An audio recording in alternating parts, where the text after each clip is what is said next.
Alright, I've got a match here in the Mainz, continuing my series. This one isn't specifically weak flank, you know, matchmaking. This is more of a kind of on both teams, how can the other team try harder to lose? We see this kind of go back and forth a couple of times through this match.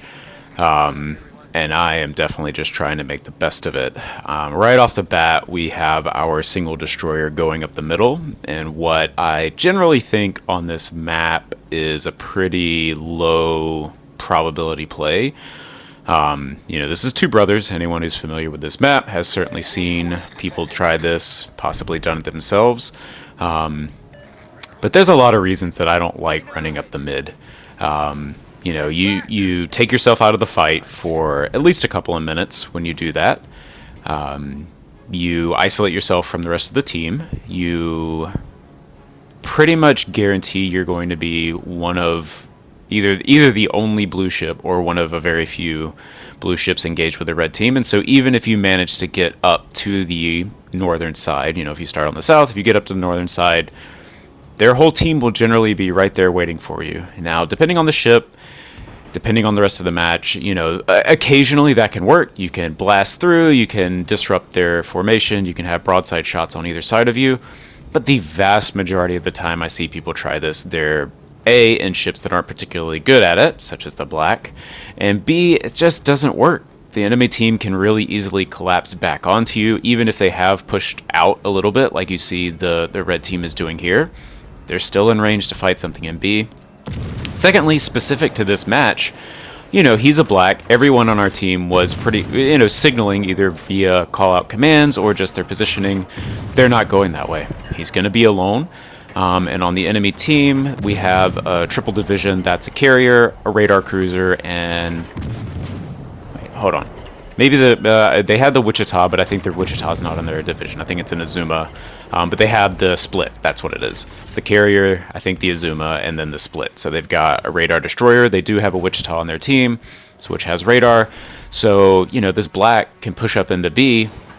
There are multiple ships that can spot him. The carrier, if their carrier was paying a little more attention, could have easily reset the black. Sure, he gets there. You'll actually see he does manage to cap, but then you'll find out what he gets right after that. So, on this kind of series that I'm working on of what do you do when people make suboptimal plays, or not even suboptimal, let me rephrase that, plays that you don't want them to make. You have a different idea than they do, theirs may be right, yours may be wrong, whatever it is, I can't change what that black is doing. Regardless of how successful he is, he is determined to go up the middle, he is determined to capture that point, and I can't change that. So the best thing that I can do in this match is try to play around that. What do I do? So his highest likelihood of success is that if the red team has something else to do. If we can give them a little something else to focus on without sacrificing our ship, that's the best thing we can do. So let's do it. I push into D. I'm in this little alcove on this island. I don't always love being here. You can get spotted going across the gap. But we actually were able to see how their team was positioning on this flank. You see they've got a cruiser and a battleship way up in the northeast corner. Our black didn't go where I wanted him to go, but I am sure that based on the red team, they didn't prefer their battleship and cruiser. I think it's an Ayer and a Tirpitz, a BA Tirpitz, way off in the corner. They're not doing anything anywhere. They're not doing anything over there either. So again, this kind of... Oh, there he goes. He goes down. The Wichita radared him. Their team is right there.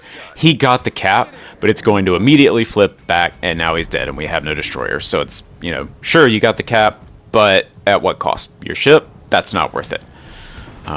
Okay, that Azuma goes down.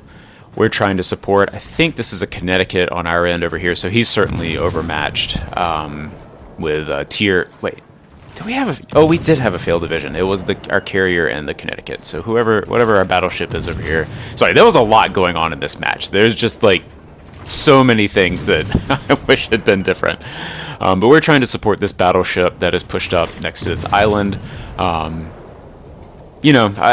from his position perspective, I'm not sure this was the best play because he's right in on two ships that have torpedoes. Oh, he's a Bismarck. So he does generally want to be in close, but also he doesn't have the torpedo armament to kind of finish off either of these ships. So really, if in his position, he wants to be further away than this. Yes, Bismarck wants to be closer up to get the secondaries in action, but more like 8-9 kilometers, not point blank. The secondaries kind of aim at waterlines, so they're just as likely to shatter on belt armor as they are to penetrate anything.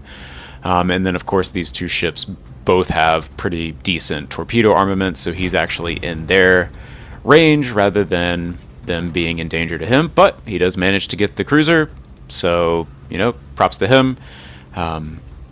I'm trying to kite out. We have a Charles Martel north of us on our team, kind of heading in on this Tirpitz. So, of course, if I can engage him at the same time, he's forced to kind of split his attention between the two of us. We see that he has changed his camouflage. I generally find that means that it's someone who's likely to be more decent in a ship. In my experience, it's usually someone that plays the ship enough that it was worth them to drop a standard free camo for something that they wanted more.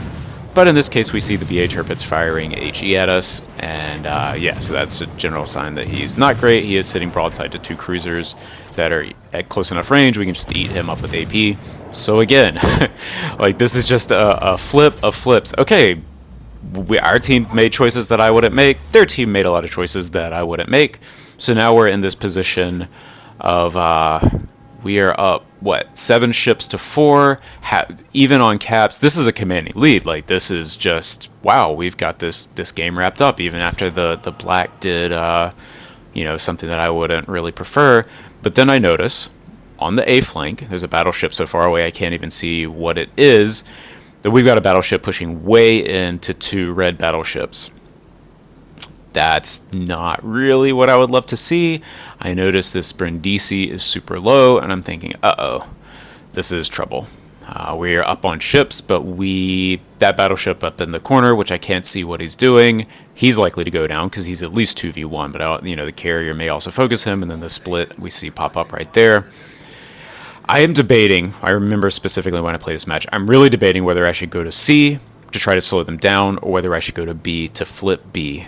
And I don't know in this position specifically which one is the better choice, but I figure the most likely thing is these 2 battleships, the red battleships, know that we are in C. That's the general kind of movement of their team at this point. So I expect them to circle around to C. My assumption is that our team will at least slow them down. We have a Connecticut kind of nestled in the gap. He was in what we call a failed division with the carrier. Please just, make a division with the same tier, guys. It matches on the higher of the 2 ships, so we've pulled a Connecticut into a tier 8, tier 7 match. Sure, some people can make some ships work, and everybody's got a story of the one time they got a 4,000 experience game in a kamikaze versus tier 6s or whatever. But realistically, on the whole, you're putting your team and yourself at a disadvantage. Just play the same tiers in a division. But anyway, so I decide to come up here to B because, I have more options. I expect those battleships to push around. I might be able to, I noticed that their carrier was kind of nestled up on this island. I thought that I might be able to get to him before he leaves, but he kind of wises up and is moving on to get a little further away. So I'm going to cap B. I thought I might kind of try to get into that little gap. You can get cover, and I would be able to head down to C afterwards if I needed to. But then I realized the most likely thing to happen if I go in there is that the carrier is going to send squadrons my way, and I'm going to be stuck. So I haven't seen his name pop up on the scoreboard a ton so far. The red carrier, I don't know how good he is. I haven't really had any experience with him. So I'm just, again, this concept of trying to think ahead, play around what the other people might do, and make a better or best choice for winning And so at this point, instead of going into that little middle, you have cover from the battleships at that point, but the carrier can go wherever he wants with his squadrons. So I decide instead to angle out. Again, I'm in my Mainz with my terrible concealment build. The carrier spots me for a second. I was kind of using this island for cover, but I'm trying to get away from his squadrons, get away from the battleships, and basically just buy as much time as possible to finish off this cap before we start taking hits. And so you see, I just barely get it.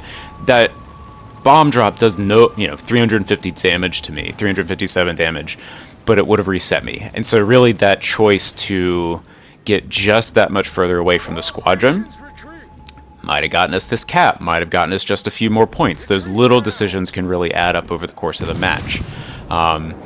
Alternatively, if I'd gone in the little alcove, maybe I would have capped it anyway. Maybe he doesn't find me, or also maybe the Picardy hits a better shot there and completely resets me. Like, there are a couple of different ways that thing could go. So I'm not making a claim that that was absolutely the best choice ever, and there were no other possible good choices.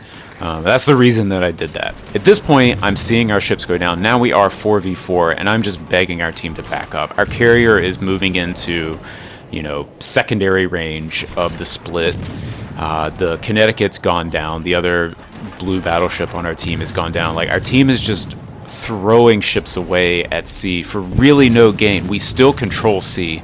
The carrier could have reset the split for free for a long time, and our team could have either kited out from sea to get, stay safe, stay angled, stay away from the split's torpedoes, which aren't amazing, but they are torpedoes.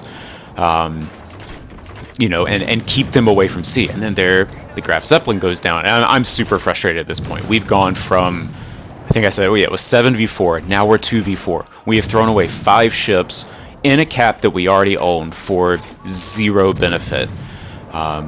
So as poorly as the red team might have played or positioned in the beginning, we have done just the same back. And so I'm trying to keep this going. I noticed our Charles Martel that we've been kind of playing off of and next to the whole match has no health.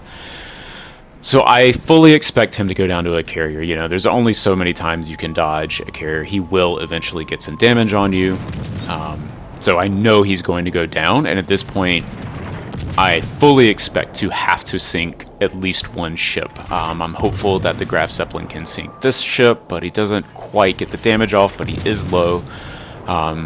I have the armor to balance the Picardy, so I'm confident that I can just sink this guy. I'm going to get him off the map, and then I know I at least have one less ship to deal with. The Split, and I believe it was a Hawk, are presumably in sea. Split's fast enough to probably be there by now, and the Hawk was already heading that way. I am spotted, presumably by the carrier for my firing penalty. I nose into the torpedo drop to try to minimize the chance of hitting torpedoes. I eat one, but I know that I've got damage control on. I need to get out of here because I don't want to get stuck next to that cap. But I also, if the Hawk did manage to turn around, I don't want to be stuck broadside around this corner. So I'm trying to kind of use these islands for cover, but then my plan is actually to head back north. I don't think I can catch and sink the carrier in the time we have left. If he's just continued to run, he's going to be far away. And really the thing that sinks me at this point is if the Hawk catches me broadside and has AP loaded. I don't think the carrier has enough time to drop on me enough with the health that I have left to sink me. I think he might have been a Graf Zeppelin as well. Their AP bombs can do quite a number on really any ship that has a Citadel, but especially these German cruisers tend to take a lot of Citadel damage from them. So I'm not keen to take a lot, but yeah, so here I am. I'm trying to keep an eye on this. I noticed that he's coming with torpedoes. I'm debating, do I turn in, turn out?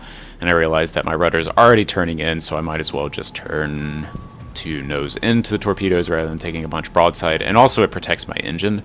That's one of the things with these German cruisers is they often get their engines knocked, and I notice B is starting to flip. That's got to be the Split. I don't think the Hawk can get up the middle fast enough to get there.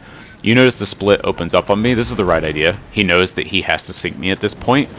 There's not enough time left, but also, honestly, I've got enough health that he's not going to take me out. So this is a Hail Mary on his part. I get clear sky, solo warrior. We end the match, and I'm just like, wow, what a ride.